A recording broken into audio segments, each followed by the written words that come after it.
քանի ամիս առաջ իմ մյուս մեքենան են եւ ջարդել են մեքենան եւ այրման փորձ ա եղել, դա նախորդ դեպքներ, եթե չեմ սխալվում, 3 ամիս, 4 ամիս առաջ է տեղի ունեցել այդ դեպքը, ես դրանից առաջ էլ մեքենայից էլի գողություններ եղել են, բայց այսօրվա դեպքը կոնկրետ ես միտում եմ տեսնում, որովհետև մեքենայի մեջ եղել է իմ հեռախոսը, մյուս հեռախոսը մեքենայի մեջ ա եղել, ես հենց եկել եմ առաջին այդ եմ նայել, հեռախոսը տեղում էր, կոնկրետ դիմապակին են, այս կողային հայելին են ջարդել, կողապակին են ջարդել, եւ ես նախնական գնահատականներ չեմ ուզում տամ, բայց քանի որ դեպքերը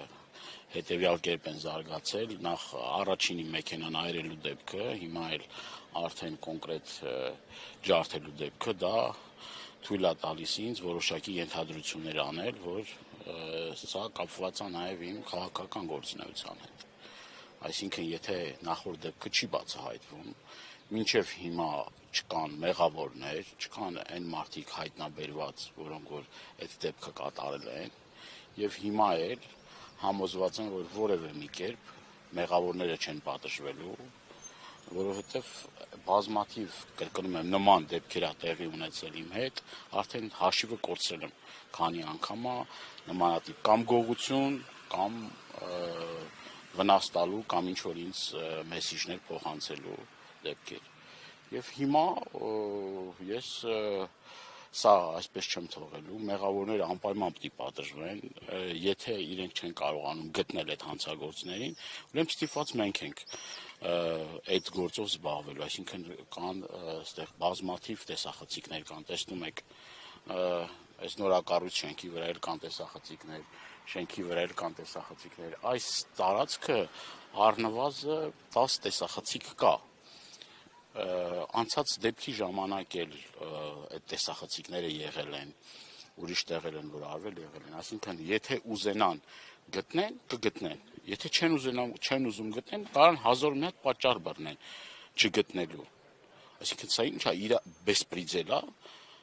քիչ մի թալանում են, մարդկանց նյութական վնաս են տալի, հիմա էլ արդեն անցել են բարբարոսության, ջարդելու, փշրելու, ավիրելու, ինչ են ուզում սրանով ասել։ Ուրա ոստիկանությունը։ Մեկ գիշերը ես տեսնում էի Սամվել Կարապետյանի դատին էի, տեսնում էի հարյուրավոր, հազարավոր ոստիկաններ։ Դուք տեսեք ինչքան ոստիկան կար։ Ուրա բարեկային ծառայությունը։ Ուր են այն մարմինները, որոնք որ պետք է օր ու գիշեր այս փողոցներում, բակերում շրջեն տեսնեն այդ ապահովեն անվտանգությունը։ Մարդիկ ապահով չեն ապրում։ Մարդիկ, ես միայն իմ համար չեմ ասում, նաև մեր մի շարք հայրենակիցներ, իմ հարևաններ էլի նմանատիպ դեպքեր եղել են, երբ որ գողության դեպքեր են եղել, գողությունը կարծեք թե դարել է ամենօրյա, բայց այն որ արդեն բեսպրիձելն է դարել ամենօրյա, ես դա արդեն ինձ համար բան է, էլի, կարմիր գիծ է, էլի, հասկացանք, ոչ գողին եք կարողանում բռնեք, ոչ էլ այս հանցագործներին, որոնք որ մարդկանց գույքերն են վնասում կամ չէ, ես գիտեք ինչ, այնպեսի տպավորություն ստեղծվի, որ ես փորձում եմ սա քաղաքականացնել, բայց եթե կրկնում եմ, հանցագործները չեն գտնվում նախորդ դեպքերի հետ կապված, ուրեմն ես սկսում եմ որոշակի ենթադրություններ անել։ Եվ չգիտեմ, իրավապահ համակարգիչով զբաղված, անկողին մտել, դուրս չի գալիս, ով չգիտեմ, ով հետ է քնում, ով հետ է վեր կենում, կոնկրետ դեպքեր կան, որոնք որ չեն բացահայտվում, եւ այդ չբացահայտվում բերում է նոր հանցագործությունների։